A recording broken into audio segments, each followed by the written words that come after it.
Good morning, students. Today is our GK class, and so let's take out your books, pencils, and let's start studying. Students, आज का हमारा topic है Mount रुशमोर. Mount रुशमोर क्या है? Mount रुशमोर हमारा एक ये पूरा स्ट्रक्चर है, ठीक है. Mount Rushmore, also known as presidents mountain, is located in the Black Hills in Keystone, South Dakota, United States. इसको प्रेसिडेंट्स माउंटेन क्यों कहते हैं? क्योंकि जितने लोग की भी फेसेस कार्व्ड हैं, मतलब बनाए गए हैं, तो ये यूनाइटेड स्टेट्स के रह चुके प्रेसिडेंट्स हैं ये सब, ठीक है. ये कहाँ लोकेटेड है? ब्लैक हिल्स, कीस्टोन नाम की जगह, साउथ डकोटा, एक स्टेट है, United states my country. Mount Rushmore national memorial, इस पूरे स्ट्रक्चर को हम माउंट रशमोर नेशनल मेमोरियल कहते हैं. ये एक स्कल्पचर है carved into the granite face of mount Rushmore. Mount Rushmore क्या था? हमारा एक माउंटेन था. तो ये जितने भी 4 चेहरे, इन्हें कार्व किया गया है, लोगों ने बनाया है. Following are the main reasons according to National Park Service why each of the 4 presidents was chosen for the sculpture.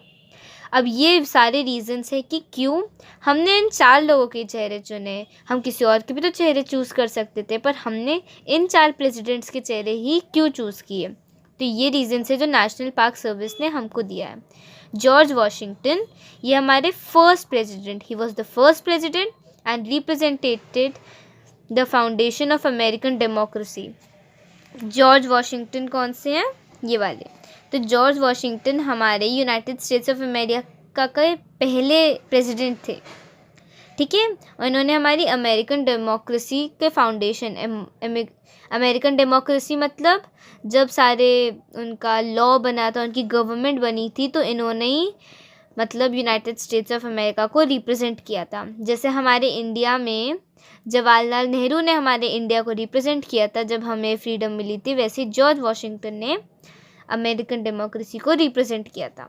Thomas Jefferson, with the Louisiana purchase he greatly expanded the nation. He was also the author of hugely influential Declaration of Independence.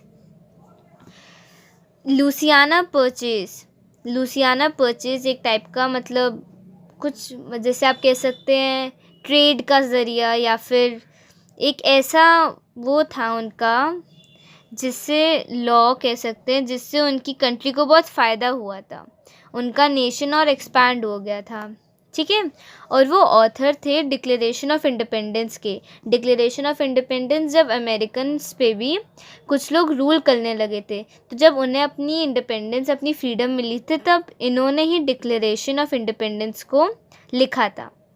Theodore Roosevelt, Thomas Jefferson ये रहे. Theodore Roosevelt ये कौन थे?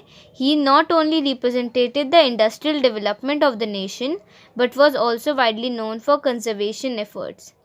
तो ये किस लिए जाने जाते थे? इन्होंने इंडस्ट्रियल डेवलपमेंट बहुत किया था, मतलब नई नई सिटीज़, नई नई चीज़ें, मशीन्स, इन्वेंशंस वगैरह में डेवलप करने में नेशन में इनका बहुत बड़ा हाथ था. जब यूएसए में सब चेंजेस हुए तो इसमें थियोडर रूजवेल्ट का बहुत बड़ा हाथ था. Abraham Lincoln, as the president during the US Civil War, he represents the preservation of the nation above all cost. तो जो हमारे अब्राहम लिंकन हैं, इन्होंने, ये हमारे प्रेसिडेंट कब थे? जब यूएस में सिविल वॉर चल रही थी. सिविल वॉर मतलब कि यूएस के अंदर ही अलग अलग स्टेट्स एक दूसरे से लड़ रहे थे. जैसे अगर इंडिया में हमारा जम्मू कश्मीर हमारे उत्तर प्रदेश से लड़ने लगेगा, तो उसको हम सिविल वॉर कहेंगे इंडिया की, क्योंकि वो इंडिया के अंदर ही लड़ाई हो रही है. तो उस समय इन्होंने क्या किया? पूरे कंट्री को एकजुट किया, अलग नहीं होने दिया, इसलिए अब्राहम लिंकन का फेस चुना गया. Mount Rushmore standing 1745 metres, 5725 feet, मतलब ये इतना ऊंचा माउंटेन था माउंट रशमोर. इसीलिए इसको हमने ये सारा फिगर बनाने के लिए किया, क्योंकि ये बहुत ऊंचा है. बहुत ऊंचे तो बहुत दूर से भी देखा जाता है. इसकी क्वालिटी ग्रेनाइट, इसकी जो पत्थर की क्वालिटी, ग्रेनाइट की क्वालिटी थी, वो भी बहुत अच्छी थी. और क्योंकि ये साउथ ईस्ट डायरेक्शन, जैसे हमारा नॉर्थ साउथ होता है, तो साउथ ईस्ट डायरेक्शन में था, इसलिए इसको ज़्यादा सूरज की किरणें मिलती थी. The construction of mount Rushmore national memorial took 14 years. अब ये पूरा माउंटेन था, तो इसको बनाने में, चेहरे अच्छे से बनाने में, बिल्कुल मतलब परफेक्ट करने में इनको 14 साल लग गए, 1927 से 1941। तो इतने टाइम में 400 workers erected the sculpture under dangerous conditions. 400 workers, मतलब उन्होंने कम से कम बहुत डेंजरस कंडीशन में किया। ये 410,000 टन्स रॉक्स को रिमूव किया, मतलब पत्थर तोड़ के ही तो बनाया होगा, तो इतना सारा टन्स ऑफ रॉक्स टूटा था। ठीक है, ये समझ आ गया आप लोग को। नेक्स्ट हमारा इजी सा है, sobriquets, an unofficial title or name given to someone or some place is called a sobriquet. मतलब ये ऑफिशियली नहीं बुलाया जाता इन प्लेसेस को, बट ऐसे ही लोगों की अच्छा लगा ये नाम, इसलिए इसको ये नाम दिए गए थे, तो उन नामों को हम सोब्रिक्यूट्स कहते हैं।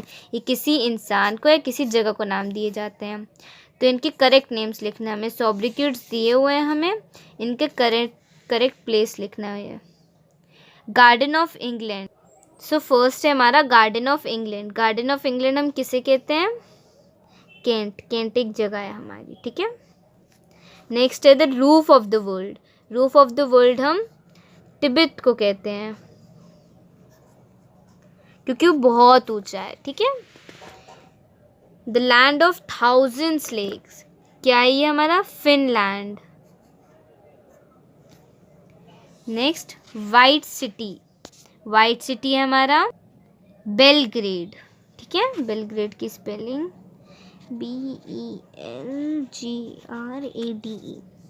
फिर city of seven hills. City of seven hills क्या है हमारा? Rome. The twin city. Twin city हमारा ब्यूडापेस्ट, ठीक है। The city of skyscrapers. The city of skyscrapers किसे कहते हैं हम? New York. Queen of the hills. Queen of the hills हम किसे कहते हैं? क्वीन ऑफ द हिल्स हम कहते हैं दार्जिलिंग को,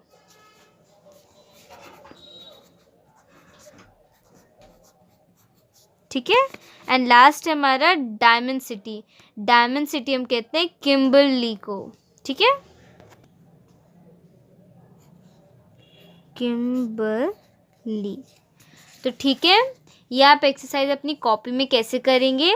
आप टाइटल डालेंगे सोब्रिक्यूट्स, फर्स्ट लिखेंगे जैसे garden of England dash Kent, और ऐसे ही फिल इन द ब्लैंक्स के रूप में भी कर सकते हैं आप, या फिर नॉर्मली भी कर सकते हैं।